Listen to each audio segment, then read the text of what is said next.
আমি আজকে মুরগির মাংস দিয়ে কাঁঠাল রান্না করব। তো সবাই আমার সাথে থাকবেন আশা করি।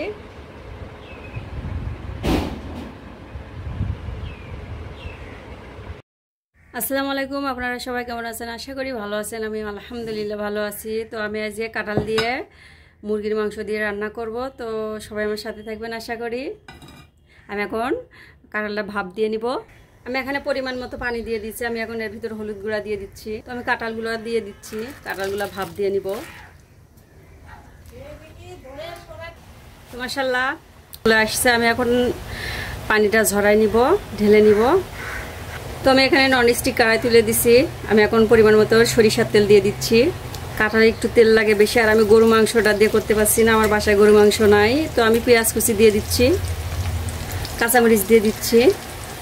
গরু মাংস তেলক মাংস দিয়ে কাঁঠালটা রান্না করলে বেশি স্বাদ লাগে। তো এটা কিছু কিছু মানুষ বলে এসোড়, আবার কোথাও আবার কাঁঠালও বড়ে।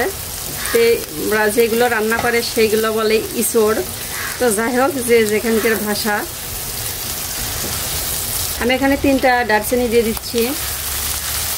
আমি এখানে সাদা এলাচ আর কালো এলাচ মোট 6টা দিয়ে দিচ্ছি। মাথাটা ফাটাই দিচ্ছি যাতে ওর ঘ্রাণটা বের হয়ে আসে। আমি এখানে 2টা তেজপাতা কেটে দিলাম। তো আমার পেঁয়াজটা মাশাআল্লাহ একটু হালকা লাল হয়ে আসছে। আমি এখন আদা রসুন বাটা দিয়ে দিব। আমি এখানে আদা রসুন বাটা দিয়ে দিচ্ছি, মোট 2 টেবিল চামচ হবে। তো আদা রসুন বাটাটা দিয়ে আমি ভালোভাবে তেলের সাথে ভেজে নিব, তাহলে আদা রসুন বাটার গন্ধটা চলে যাবে। তো আমি এখানে অল্প একটু পানি দিয়ে দিব।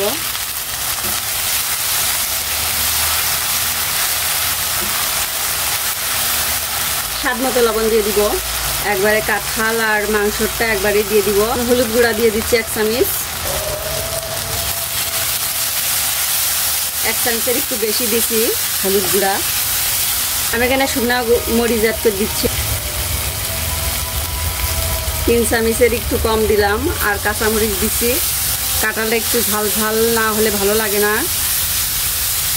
আমি 1 চামচ জিরার গুঁড়া অ্যাড করে দিচ্ছি। সব কিছু ভালোভাবে মিশিয়ে নিচ্ছি।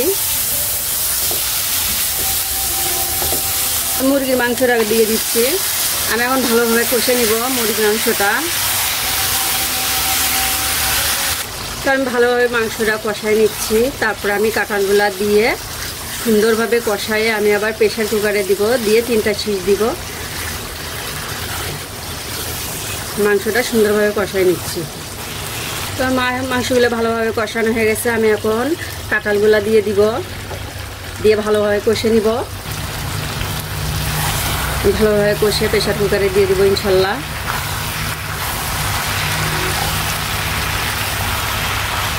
কাঁঠালগুলা দিয়ে আমি ভালোভাবে কষে নিব যত সময় পানি না শুকায়।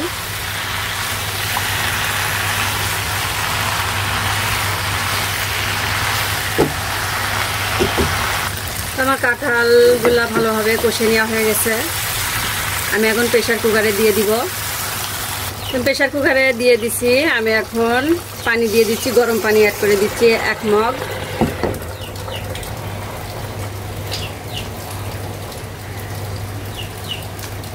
তো আমি এখন ঢেকে দিব, 3টা সিটি দিব। তো আমি এখানে ননস্টিক কড়াই তেলে দিচ্ছি। আমি এখন সরিষার তেল দিয়ে দিচ্ছি। আমি পেঁয়াজ ভেজে, তো তখন আমি অনেকগুলো পেঁয়াজ দিচ্ছি। আমি এখন অল্প পেঁয়াজ দিব।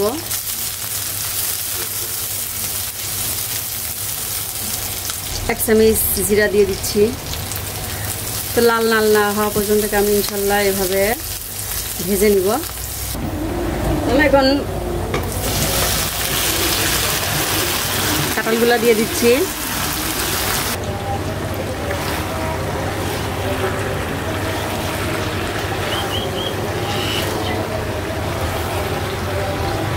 তো আমি কাঁঠালে কোনো রকম পানি রাখবো না।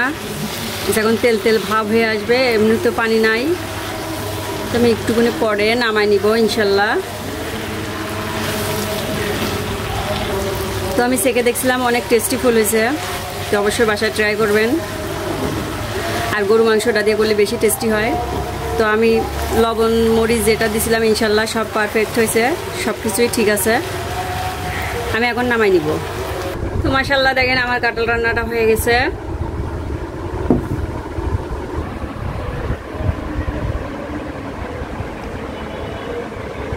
তো সবাই ভালো থাকবেন, সুস্থ থাকবেন। আসসালামু আলাইকুম, আল্লাহ হাফেজ।